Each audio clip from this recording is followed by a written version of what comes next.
For the 7.5 mid-chapter patch, the developers of Dead by Daylight did a sneak peek Discord session in which they went over the changes, giving some fantastic insight into the design decisions, and hinting at possible Skull Merchant changes in the near future. The three developers talking and representing these changes are Jeff, who is the senior game designer, Mandy, the lead community manager, and Matt, the design director. I think the insight they shared was worthy of sharing in this video. I hope you enjoy. Hello. Hi, everyone. Some of you have already heard me speak in the previous Discord event, but for those of you who haven't, hello, my name is Jeff. I've been on Dead by Daylight for a little over 6 years now. Been a game designer for 4 years, and yeah, I'm on the live design team. So I'll be presenting the Billy update and the Unreal update and the Blight add-on changes. So, Hail Billy. There's been a lot of talk about Hillbilly for a very long time now, I think. And I am pleased to announce that Overheat, as we currently know it on live, is no longer. And I think the most important part with this is that you can now use your chainsaw when you're technically overheated. Except it's not called Overheat anymore, it's called Overdrive. So the way it works is as you use your chainsaw, you build heat as you would normally on live. And this goes at a rate of 2 points per second when you're revving the chainsaw or when you're sprinting. So this has been made equivalent across the board. So whenever you're using your chainsaw, you're building it at the same rate. Yeah. Once it's full, as you can see in the video, your chainsaw enters overdrive mode, is what we call it. And this makes the chainsaw enhanced. So what do I mean by that? Your chainsaw charge speed will be increased by 5%. Your chainsaw sprint movement speed will be tremendously increased. Sorry, I had to do it. To 13 meters per second. No way. And your chainsaw sprint cooldowns are reduced by 10%. So whenever you miss a chainsaw, whenever you hit a chainsaw, whenever you bump into... sorry. 10% is not that much. Whenever you bumped into something, it'll be decreased by 10%. So it's just a little couple of buffs for using a chainsaw. And this lasts for 20 seconds. And it also takes 20 charges to build up. So if you do the math, 2 times 10 is 20. So it takes 10 seconds of using a chainsaw to build up overdrive, and then it lasts for 20 seconds. Additionally, there were a couple of Basekit changes. So the first one is that the chainsaw sprint base movement speed was increased by 10%. So it went from 9.2 or 9.8? No, 9.2 to 10. Yeah, okay. So it went from 9.2 meters per second to 10 meters per second baseline. So you're moving a bit faster with the chainsaw base kit. Additionally, we made a couple changes to cooldowns. So the first one is the chainsaw hit cooldown was decreased from 3 seconds to 2.7 seconds. So this is making it be in line with our basic attack cooldowns that we changed, I think it was last year or the year before. Yeah.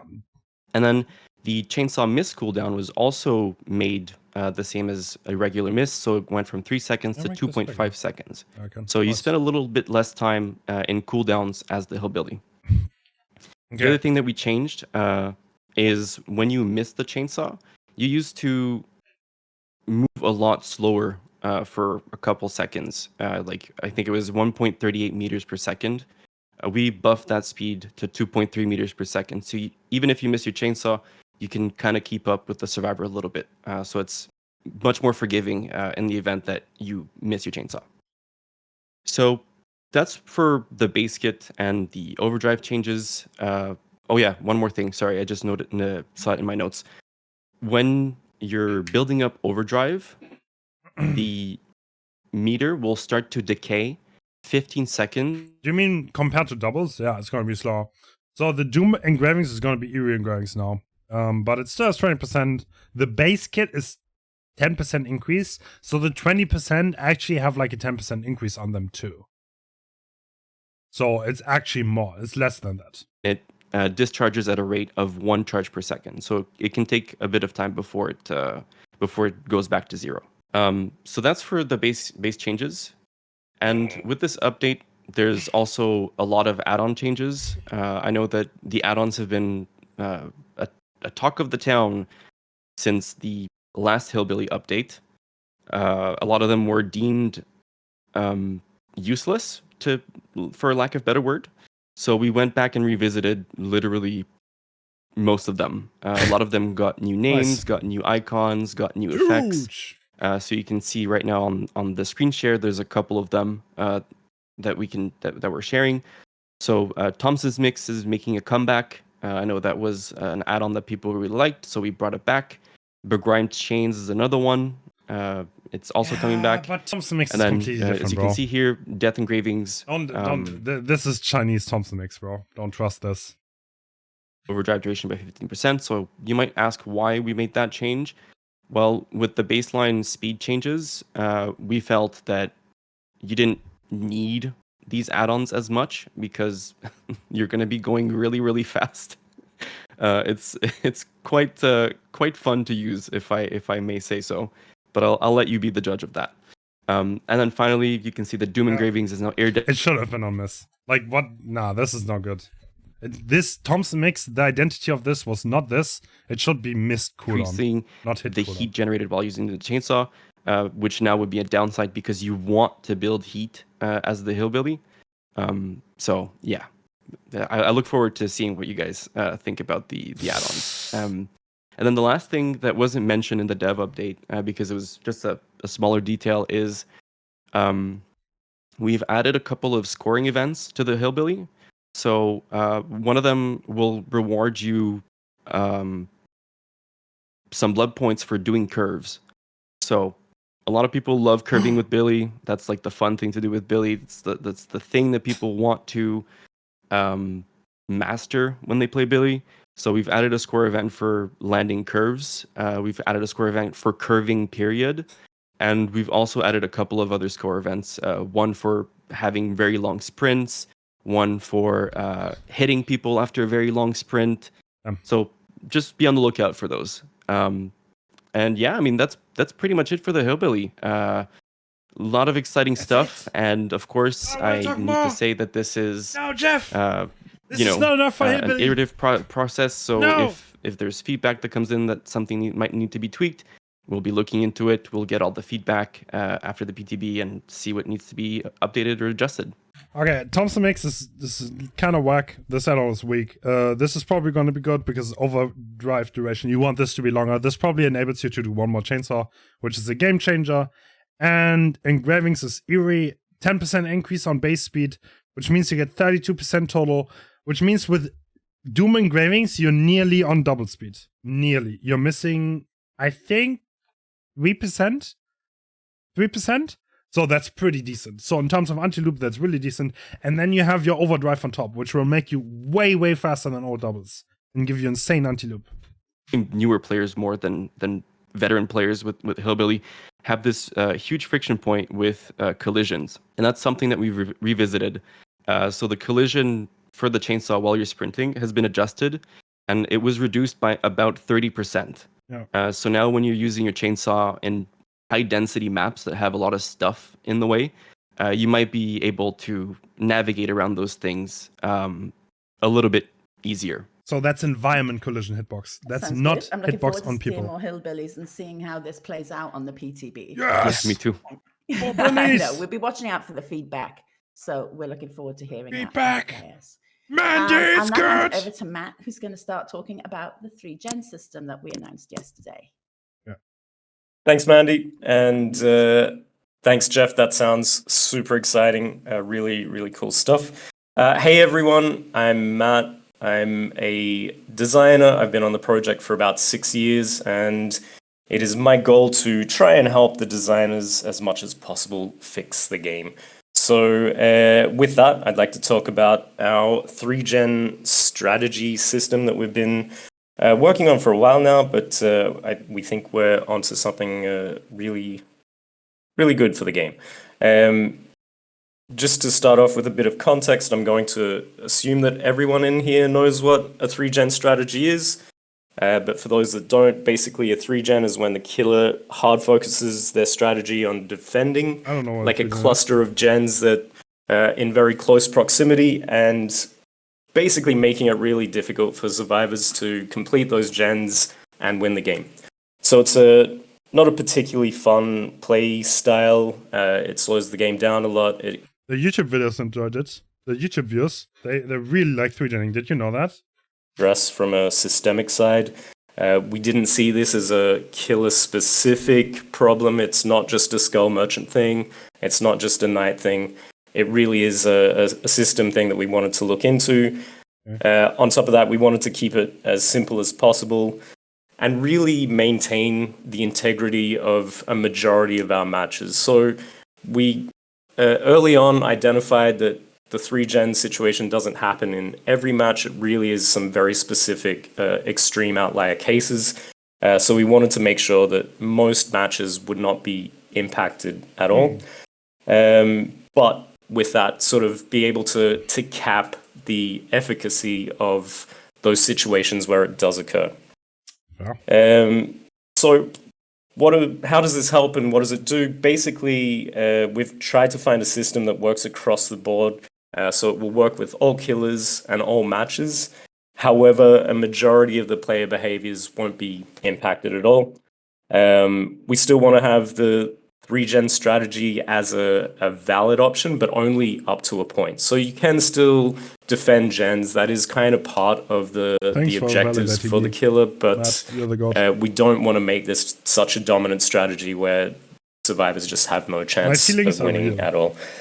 And ideally, the main objective of this was really to stop those kind of extreme cases where, like extended match durations occur, 60-minute matches, basically impossible situations for survivors. We wanted to reduce that kind of situation. So how does it work? Basically, we're going to be limiting the amount of generator regression events for each generator 8 times. So that includes kicking actions, perks that trigger generator regression events, basically anything that is directly triggered by the killer to cause instant regression on a gen. So that doesn't include things that are triggered from the survivor side, so failing skill checks, triggering overcharge, that kind of thing. So those don't count as regression events, but anything that's directly coming from the killer themselves does count. What else? So basically once that total number of generator regression events has been reached, so at the moment it's 8, once you hit 8 events, the generator is blocked from any interaction or kicking, also blocked from any perk effects for the rest of the match. And that's, again, on each individual generator, so it's not all gens, it's just if you constantly kicking 1, 2, or 3 gens, those are the ones that are going to be affected, not the rest of them. So basically, to counterbalance this limitation on the number of regression events that you can trigger on a gen, we've increased the amount of instant regression that will apply when you kick the gen. So it will go up to 5%, up from 2.5%. So each kick will be more effective. However, you'll only be able to kick a gen so many times throughout the match.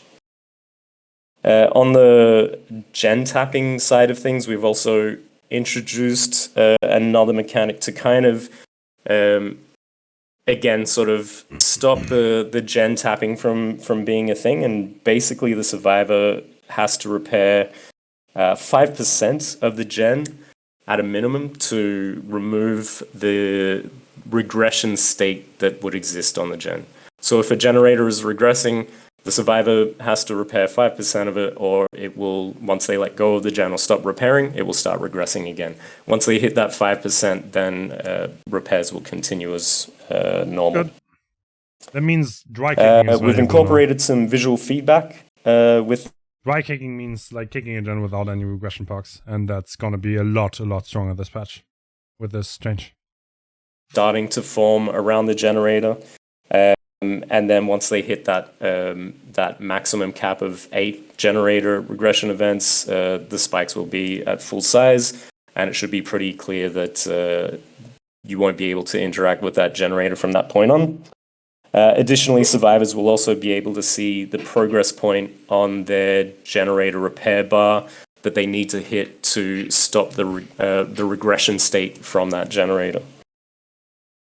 So I think that's, for the most part, all of the main points of the system. There is a couple of perk-specific changes, or maybe just one, but you'll see that in the upcoming patch notes, so I'll leave that for you guys to explore.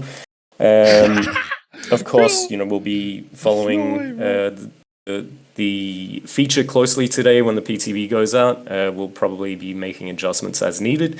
But yeah, we're looking forward to hearing your feedback and seeing how this goes when it hits live. Dude, my mods are out there hating. Thanks, Matt. I am seeing quite a bit in the chat. There's a bit of confusion happening over survivors missing skill checks caused by perks. So things like Hunter's Lullaby, that sort of thing. Do those count as a regression event for them? No, so at the moment, basically, regression events really are only events that are directly applied by the killer. So any kicking action, of course, breaking the generator, any perks that apply direct and instant regression count as regression events. Survivors missing skill checks, and maybe it's not so clear in some of the perk descriptions at the moment, but we'll look into that. But at the moment, survivor skill checks being failed does not actually cause a regression event. It's more of a skill check penalty that is being applied there. Okay, thank you. I'm also seeing a few things. There's a bit of concern around pain res, so I just want to reassure players. With pain res, if the gen that has got the most progression is locked by the system, then the regression will apply to the next available gen. So you're not going to lose your pain res. Yeah. I've seen that come up quite a bit in the That's chat. currently different on the live version of the game. So I did get that right. Good. I'll let Jeff confirm that. No, that is correct. Okay, there you go. If you have a perk, we want to make sure that it's useful. We don't want to make it or render it useless because of the system. Because right now it's not. So a couple of perks have had like small quality of life changes just to make sure they keep working with the system. And I want to see. I see the chat going with ruin, hex ruin, hex ruin, hex ruin. Hex ruin does not count towards regression events because hex ruin is passive regression applied over time. It's not an instant amount of regression that is lost. So ruin doesn't count towards the regression events.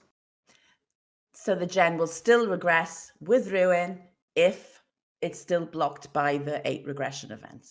Yes? No. When the generator is blocked by the system, it can no longer regress under any circumstance. Okay, that's good to know. But if it hasn't been blocked yet, and survivors don't repair it, it will regress as it would with ruin, and it will never count as a regression event. Okay, I got it. I hope that's clear for everybody. I'm just checking the chat and just making sure there's not many questions on this. Okay, I think we're good to carry on. Jeff, I think I'm handing that over to you now anyway for the Onryo. Dude, I like Jeff. Jeff is base. Right. So, in the previous, or not the previous, the 7.3, was it 7.3?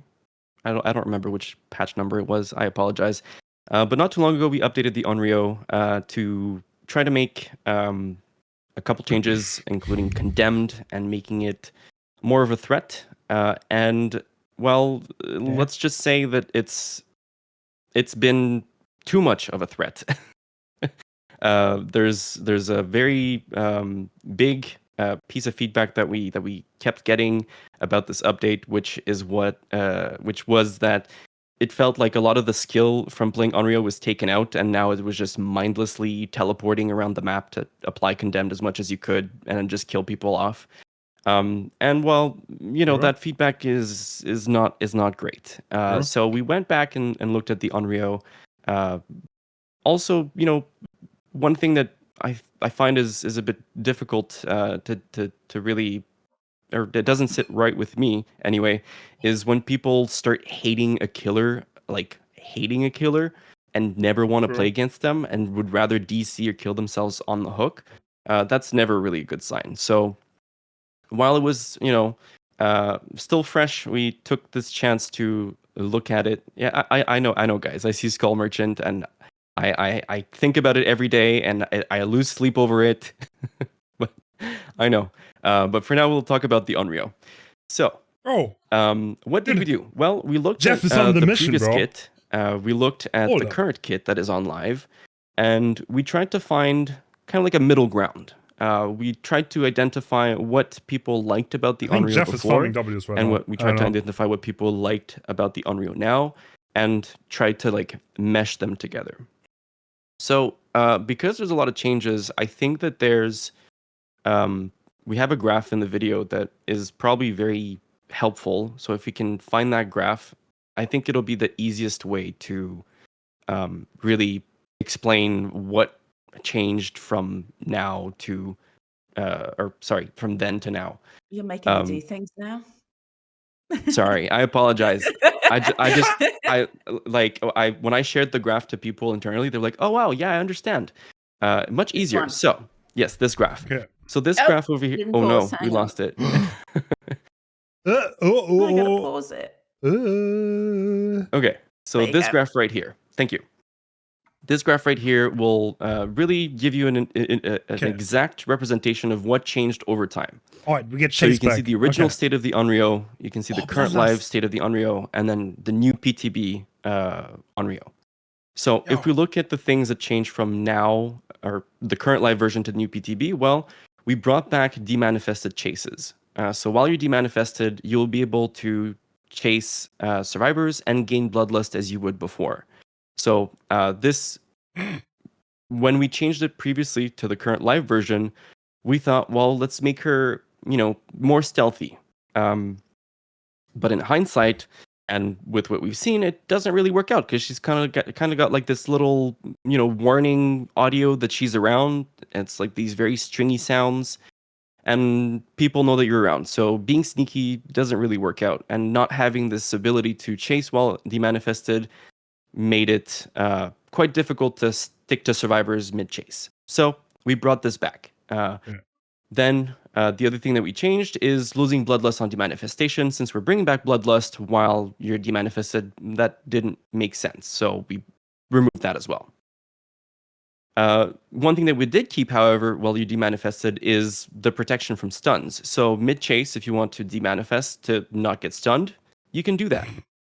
And then one thing that I think will be really helpful, especially for newer players, is the ability to see the TV auras when within 60 meters of them. So at any point in time, if you're within range of a TV and it's powered on, you will see its aura. So you're going to see exactly where it is, and you're not going to have to wonder where it's at. You can go straight to it and solve the problem. The next thing that we looked at is the cooldowns. So one major piece of feedback that we got on the original Onryo is that the TV cooldowns felt very, very long. And I mean, let's be real, they were kind of long. So what we did is we slightly adjusted them for the current version. On the PTB version, we slightly adjusted them so you can teleport like a lot, And I think that's something that people really, really enjoyed about the original Onryo is that you could teleport literally all the time. And as you can see in the next line, we removed the global power cooldown. So after you teleport, there's no more 10-second cooldown. You can just keep teleporting, and the cooldown is specific to the TVs. But you don't get as much condemn pressure anymore. Before I go on to trade-off. the next part, I'm just going to talk about the tapes. So in the current live version, the tapes had a couple of different effects. They didn't give passive condemn anymore, but they also protected you from condemn, but you also got condemned if you got hit. So this kind of puts survivors in a weird situation that they were damned if they did and damned if they didn't. So if you didn't take a tape, you got condemned. And then if you got a tape, you still got condemned. So what are survivors supposed to do? So with that in mind, we removed the protection from holding a tape. So if you're holding a tape, you will not be protected from condemned anymore. What protects you from condemned is shutting down powered TVs. Because the way Condemned works in this version on the PTB is that anytime you're within 16 meters of a powered TV anywhere on the map, if the Onryo teleports to a TV, you will get a stack of Condemned. Right? So let me repeat that. If you are near a powered TV anywhere on the map, and the Onryo teleports, you get a stack of Condemned. So you cannot So be next to it's kind of like a mix between the original Onryo and the current live Onryo. But with that I mean is the original Onryo gave you a stack of Condemned if you were within 16 meters of the TV where she teleported, and the current live Onryo gave you Condemned anywhere you were on the map, regardless of if you were in a good position or not. And then so this is a mix of both, where it's global, but it's contained to near powered TVs. So what survivors need to do is they go up to the TV and they just shut it down, right? You just shut it down, and then if you don't already have a tape, you don't get any Condemned. If you have a tape, you will get a stack of Condemned. So I know it's a lot of changes in a short amount of time, and it might be difficult to wrap your head around. But please try it on the PTB, just see what it's like, and give feedback. We'll I'm be going to be listening honest. to that. The downfall of Onryo will always be that for 1 year you had to ignore tapes, and then you had to take tapes. I think doing a 180 on the counterplay will always lead to confusion. People will not get it right, and it's just going to be fucked. Period. I think that was the mistake here, and that's not going to change here. To bring it to the furthest TV, which will be highlighted in yellow. So if you grab a tape, you'll see a TV in yellow. You have to go bring it there. You can hold on to the tape for as long as you want. You will not gain passive Condemned from the tape. That is no longer a thing. So the only thing that happens if you have a tape is you won't be able to use your item. So that's the only downside to having a tape right now. Yeah. And of course, if you're holding a tape and you close another TV, should hold tapes, then you gain a stack of Condemned. So you're really encouraged to go bring that tape before you close other TVs. There's a bit more management aspect to it on the survivor side. And then the other thing that we changed is the time to take a tape and to insert a tape was decreased by 1 second. Bro, So it used to be 2 seconds and now it's 1 second, which is a bit faster and might give you a better chance when you're survivor trying to put in your tape to actually get it done before it's too late. Okay, and now I can go to the line that everyone's like, what is this? What does this mean? So Condemned locks on being hooked. What this means is that if you have any Condemned progress as a survivor, if you get hooked, it will lock in. So you will not be able to remove that Condemned progress. So, for example, if I am a survivor and I have 3 stacks of Condemned and I am unfortunately hooked, then those stacks will be locked in and you will not be able to remove them. So this is another incentive for survivors to really look into their Condemned meter and, fix it. So with that, maybe we can go through the video a bit before and just... All right, okay, to summarize. So survivors will have to do the objective a little bit more. You have to interact with TVs. You cannot do gens next to active TVs because the Sadako has no cooldown. She can literally condemn you in 5 seconds. So you have to do TVs, you have to take a tape, and you will have to take that tape away. Otherwise, you're going to get more condemn. So they're forced to do the objective, but you're number 1 killer. So this is going to be low tier killer material. This is not going to be a high tier killer. So it's kind of like pick in a way.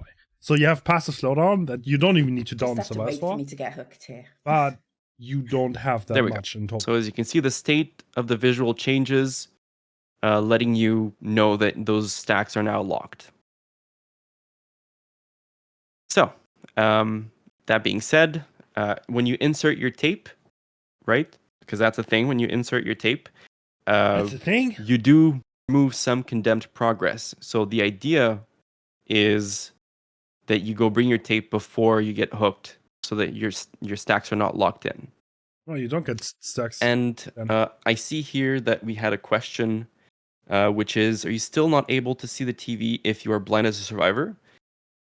You should be able to see the TVs when, even though you're blind, because it's such an important piece of information. And if you don't, for some reason, fret not.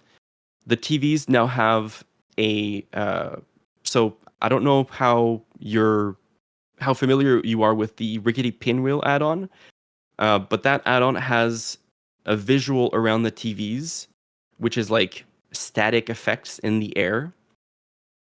And you will see this at all times when a TV is powered Wait, now. No, that's So when you get closer to a TV, you're going to see this effect. So even if you can't see the TV itself, No. you will see the. There is no passive build-up from holding a tape.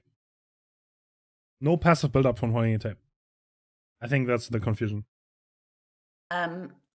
What happens to the tape when you're hooked or when you're hit? Do you lose it as a survivor? That sort of thing. So when you're hit, nothing happens to the tape. So on the current live version, if you get hit, it destroys the tape and you get 2 stacks of Condemned. That's no longer a thing. The only way to get rid of the tape is the first one is when you go to the TV and insert it yourself. And if you get hooked, then the tape is also consumed, because at that point, it doesn't serve a purpose anymore. So we just remove it from the survivor's inventory. Thank you. Are there going to be any add-on changes to Sadako that we'll see in the PTB? Yes, absolutely. There's a couple add-on changes, not too many of them. Some of them is because the effects just didn't really work with this new update. So, for example, I can go over a couple of them. So the videotape copy, which is a common add-on on the current live version, it increases the amount of stacks of Condemned applied when you teleport, and it also makes TVs turn on sooner. The first effect doesn't really work anymore because it's not a thing. But so now what it'll do is it will increase the range at which survivors gain Condemned by 2 meters. And I can already foresee people will ask, well, will survivors know? The answer is yes. So survivors will see the TV from 2 meters more, so that they know that the TV is going to affect them if they enter this radius. What the hell? And the other one is ring drawing. So ring drawing did change. So previously, it would spread Condemned to other survivors who complete the healing action from injured to healthy. And that has changed. It is now when hooking a survivor carrying a tape, other survivors gain 1 stack of Condemned. So it's a lot less slug focused and a lot more hook focused. Therefore encouraging the Unreal to hook people. There's just 2 more, so I'm going to go over them. The other one that we changed is the tape editing deck. So this is the one that made survivors start with a tape in their possession, and their TV is the furthest TV from their location. So for this one, we just added an extra effect, which is that survivors that insert their tape are revealed for 6 seconds. So you can see them when they insert their tape. And then the last one, which I don't know how people will feel about it. I think it's exciting. It sounds kind of cool, but the iridescent videotape was changed. So what it currently does on live is that survivors who take a tape must bring it to a specific TV. And what it will do now is projection does not turn off TVs. Projection does not apply Condemned. And TV cooldowns are slightly longer when a survivor turns off TVs. So what this does is it turns you into a map pressure god. You literally just go around the map and, I don't know, just control it, I guess. What? But Whoa. yeah, as with all What? things, this is going on the PTB. What? And we're going to be listening for some feedback to see if there's adjustments to make. Really excited to see what you guys think when you try it, as much as the Hillbilly update. And yeah, that's it. Thanks, Jeff. That is an awful lot of information. I'm just going to say one thing to chat. Stop spamming me with requests for shirtless characters. My DMs are just going insane, and that's all I'm reading in chat right now is shirtless character requests. The Jeff, people what they want, Mandy. Behave. Don't you start. We want nude characters. No, you're not having nude characters. Stop it. Chat's insane. The joy of our game. Stop the horny. Yeah, I quite agree. Okay, Jeff, we're going to need to carry on. Time is getting on from us. Do you want to go into the Blight really quickly? I forgot it was my turn. Right. Yeah. So really quickly, Blight. I think this has been requested by a lot of people for a very long time, and I'm quite happy that we finally got the chance to tackle it. Yeah. That was in the so already. Blighted Crow. We just cut their effect by 50%. So instead of being 4 and 6%, it's 2 and 3%. So you still get speed, but a little less speed. I think it's then not Adrenaline enough. Vial. This one was like I think green should be 4. Change my mind. I think 3 is too much. Green should be 4. Yellow should be 2. That would be perfect. 3 is not enough in my opinion. Thematic together, So we removed the reducing the charge time per token, and we removed the increased rush speed, as there are other add-ons that do that. So yeah, there we go. Alchemist Ring, another really hot topic one for Blight. Used to instantly recharge all your tokens after hitting a survivor. So now it increases the rush duration for 20% by 20% for each consecutive rush. So every time you start a new rush, so you rush, you slam, and then you rush again, that second rush will be increased by 20%. So, and then it keeps doing that until you reach the last rush, which gives you more map traversal than you would normally have. Next one is Compound 33. This one is an interesting one because these add-ons are still strong though. These are strong add-ons. Wall or object near them. And now it will increase the rush turn rate by 33% for each consecutive rush that travels at least 4 meters. So this is really important. We didn't want people to just, look at a wall and bump into it multiple times to get that benefit. So you do have to rush for a short amount of distance before you get that benefit. And then the last one is Iridescent Blight Tag. This one is a huge change, and I'm really curious to see how it's going to play out on the PTB. It used to let people go into the dying state whenever you used up all your rush tokens, and this had the same effect where you would just rush into a wall consecutively until you got to your last token, and then you just killed the survivor instantly. So now what it does is that rush tokens are unlimited, so you can rush forever. There's no cap on it. However, bonuses that you get from consecutive rushes are capped at 3.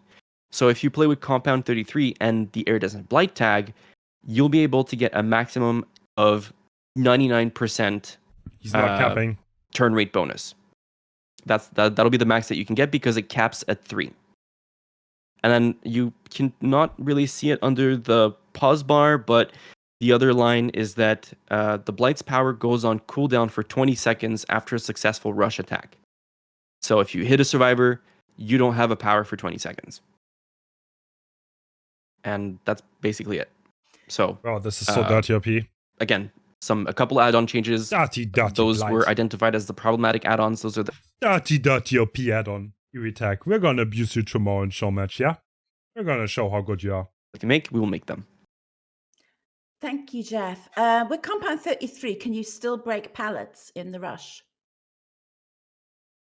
Well, you can, but you can in the baseline way of breaking pallets, not in the add-on way of breaking pallets. Yes. If that makes sense. That makes sense. Yes, thank you. That was the one thing that was coming Thanks, up in Jeff. chat. With everything with Blight, we know it's been a polarizing subject. There's been a lot of talk about it for quite some time. Bit. We are going to be monitoring how these work on the PTB and when they go live and see if any further changes need to be made. There's not any changes to any other add-ons right now. It's only these ones. These ones are the ones that have been identified as the more problematic ones, as Jeff said. So these are the ones we've focused on for right now. Omi tries to res up Mandy. Oh, please don't do it. Over to Matt for the FOV slider. Sorry, I just want to really quickly. Someone did ask a really good question, which is, what if you miss? Well, if you miss, and then you can just start rushing again. Okay. So that's the only thing. When I say the power goes on cooldown, I literally mean like, I'm trying to think. How can I explain this? Basically, if you don't hit a survivor, you'll be able to start rushing again. Yes. Does that make sense? No, it's OP. No, it's OP, bro, because like nothing. It does. You can I just you thought can't do about it, yes. anything. You cannot do anything to prevent a hit with this add-on. This add-on is dirty OP. There's no counterplay. You're not gonna play this. You're gonna get hit. If you drop a pallet, he's gonna instantly rush after you. If you vault a window and he misses the mind game, he's gonna rush back. You're gonna get hit. You're gonna get shit on, no matter Handing what. it over to you This for add-on the is false slider. dirty OP and has to go Thank you, nerfed. Mandy. Thank you, Jeff. Okay, so this is a little quality of life feature, pretty straightforward, but just to give a bit of context, the FOV slider has been implemented to really help with accessibility and player comfort in our first-person perspectives in Dead by Daylight. So to put simply, the FOV will basically give you a minimum and I believe a default of 87 degrees, which is the current default field of view in Dead by Daylight. And it will give you a maximum of 103 degrees, which is the current default FOV plus the Shadowborn values applied. Shadowborn so Basekit! basically, that's our back! range. It will go from 87 to 103 degrees. It will Wait, only who's this? affect our first-person perspectives, so survivors will not be affected. Chucky will not be affected. And I think on top of that, 2 perks will be adjusted. Again, I'll let you find out about those in the patch notes, but basically it's Shadowborn and Monitor and Abuse. They will be adjusted to remove the FOV elements from the perks because it's now baseline in our feature set in the system. So it's probably also worth noting that there's possibly going to be some minor graphical issues like visual clipping and other things that you may have seen with Shadowborn before. These will possibly still exist, but this feature is, and this is an important one, this feature is going to exist in the beta tab at the moment. So when the PTB goes out, that's how you'll be able to access it. It won't be in the default options menu, it will be in the beta tab. Yeah, So check it out, I try guess. it out, give us feedback, let us know how it feels, if it's working for you. Wait, what about perk changes? And yeah, we'll continue to monitor and abuse and adjust from there. Haha, bro, I saw the joke We're not gonna coming. abuse Good it, no. joke. We're getting a lot of questions on flashlights. How does having the increased FOV affect flashlights? I like Matt. He's a good guy.